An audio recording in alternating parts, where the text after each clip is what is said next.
De quelle addiction souffres-tu, Réa? J'étais anorexique. Et peux-tu te souvenir quand les choses se sont manifestées pour la première fois? À peu près il y a 2 ans. Et en fait, je mangeais de moins en moins.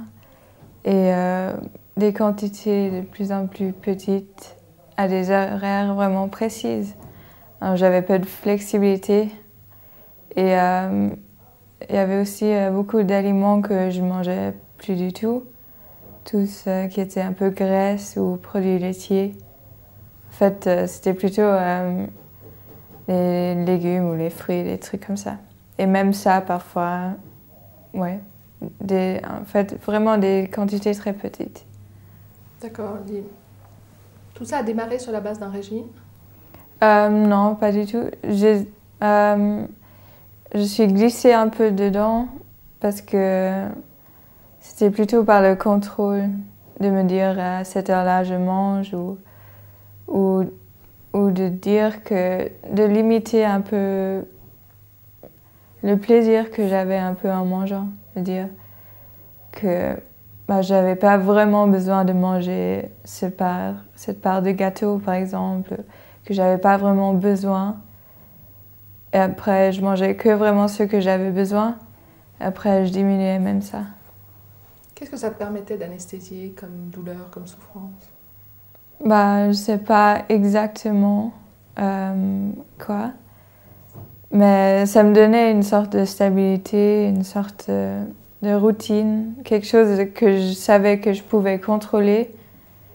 Et ouais, je savais exactement où j'allais. Par contre, par exemple, avec mes études, où j'allais finir l'école et commencer quelque chose d'autre, je ne savais pas vraiment. Alors ça me donnait, je crois, une certaine sécurité de dire là, je fais ça et je sais que je fais ça. D'accord, donc ça touchait surtout au niveau de ton estime de toi-même, au niveau du sentiment de contrôle, de pouvoir diriger les choses. Ouais. Qu'est-ce qui a motivé chez toi le désir de vouloir mettre en place une thérapie et un soutien? J'ai vu tous les changements, par exemple les changements physiques ou les conséquences physiques que ça avait.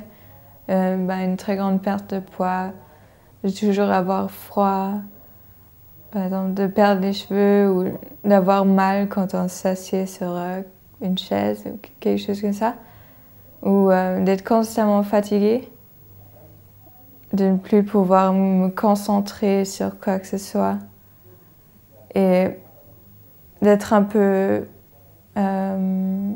j'observais un peu ma vie, j'étais plus une actrice de ma vie. J'étais un peu coincée dans une routine et une routine qui était un peu, qui était presque mortelle un peu. Mais j'arrivais pas à changer et j'arrivais pas à m'en sortir. Comment tes proches réagissaient pendant cette période-là? Au début, ils les ont pas vraiment remarqué, mais après, surtout les parents ou la famille étaient très inquiets. Et ils savaient pas quoi faire parce qu'ils connaissaient pas la maladie. Et moi non plus, je me rendais pas compte que j'étais anorexique. Je croyais, je sais pas, j'avais pas ce terme-là dans la tête. Je croyais que ça allait mieux dans quelques semaines ou quelque chose. Mais ouais, ils étaient très inquiets et ils ont commencé à... C'est normal, je crois, de vouloir me forcer un peu à manger ou être un peu plus strict. Et c'était une période très difficile pour moi, ça. Et à quel moment donné, tu t'es dit, voilà, là, j'ai un problème, il y a quelque chose que je ne contrôle plus? En fait, c'est un peu ma sœur qui m'a dit clairement, Maria, t'as un problème, c'est pas normal ce que tu fais. Et là, ça m'a fait un peu penser, ouais, c'est vrai que c'est pas normal. Et ouais. Donc c'est ça qui a été un petit peu l'élément déclencheur pour toi, hein. C'est le regard de ta sœur, le regard de tes proches. Ouais, ouais.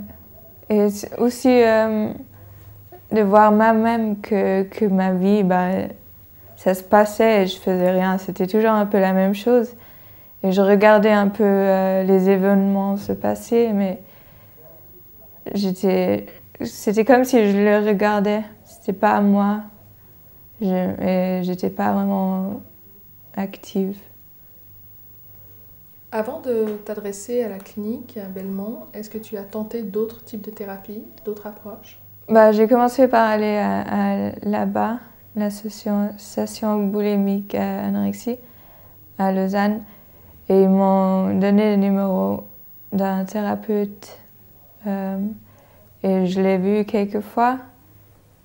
Mais j'étais tellement sous-poids que j'arrivais pas vraiment à travailler le problème vraiment.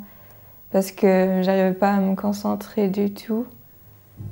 Et c'est la thérapeute et mon médecin qui m'ont suggéré d'être hospitalisée. Comment tu vis aujourd'hui cette thérapie que tu as entamée à la clinique? Je crois que c'est vraiment nécessaire pour moi ou essentiel d'être ici quelques mois en hospitalisation pour me sortir un peu de mon environnement. Parce qu'à la maison, j'avais beaucoup de stress avec mes parents. C'était très difficile. En fait, je parlais plus, par exemple, à ma mère, même si j'habitais avec elle, mais je parlais pas du tout. Je disais même pas bonjour quand je rentrais. Et j'étais tout le temps dans ma chambre. Ouais. Et alors, c'était vraiment nécessaire pour moi de sortir de ça, de venir ici, de changer d'environnement et de me donner un petit coup. Dans ce qu'on a pu te proposer ici, qu'est-ce qui a été pour toi particulièrement percutant ou soutenant? Un endroit un peu en dehors de tout, ouais. En dehors de la routine et aussi le sentiment d'être suivi ou que que j'étais un peu prise en charge. Au niveau des groupes auxquels tu as pu participer, est-ce que tu as le sentiment que ces programmes, ces différentes approches t'ont permis de trouver des réponses?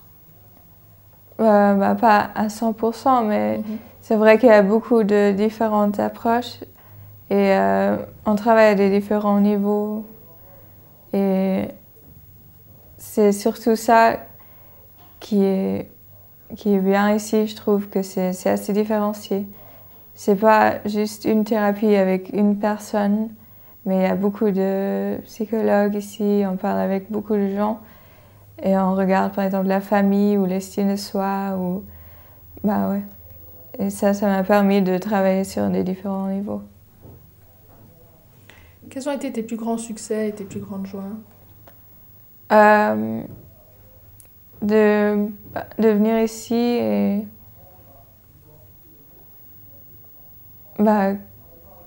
d'avancer. Je sais pas, par exemple à la prise de poids, j'ai vu que les autres patientes parfois,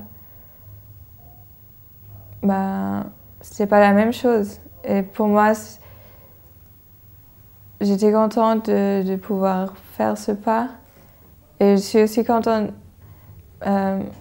d'être vue un peu comme une modèle par les autres. Quand elles me disent ça, ça me touche beaucoup.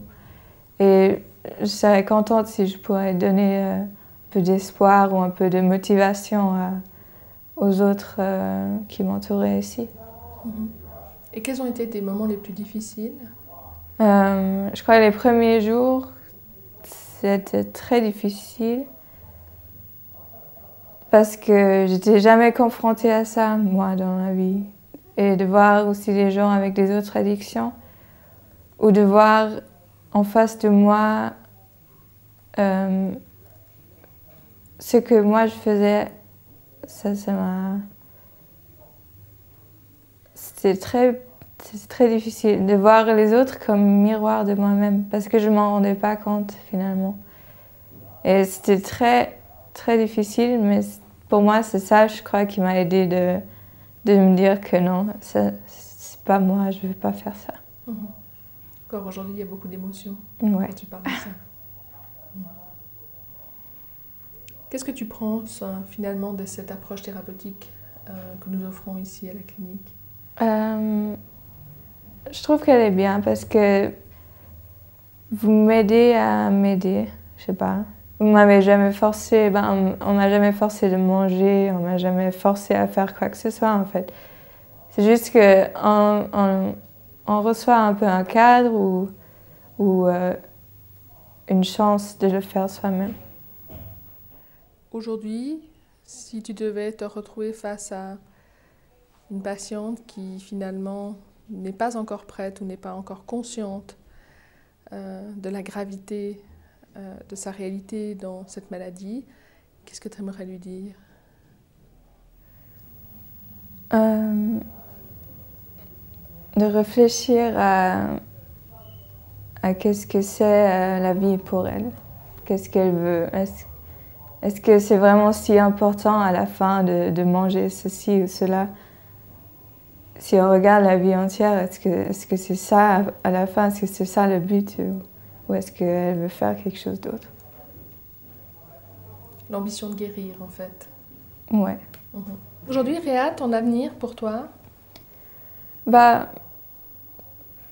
Il y a quelque chose encore que je vais devoir affronter, mais en gros, je suis motivée de le faire et j'aimerais bien vivre une vie normale sans ces soucis que j'ai eus dans le passé. Et de juste oser un peu oser vivre, oser essayer, oser faire des erreurs aussi. Envie de tourner la page? Ouais. Je crois que c'est une... Je le vois un peu comme un nouveau début, peut-être. Une chance de faire autrement que j'ai fait ces 2 ans passés. Le droit au bonheur. Ouais. Le droit à la vie. Pas forcément qu'à un bonheur. Merci.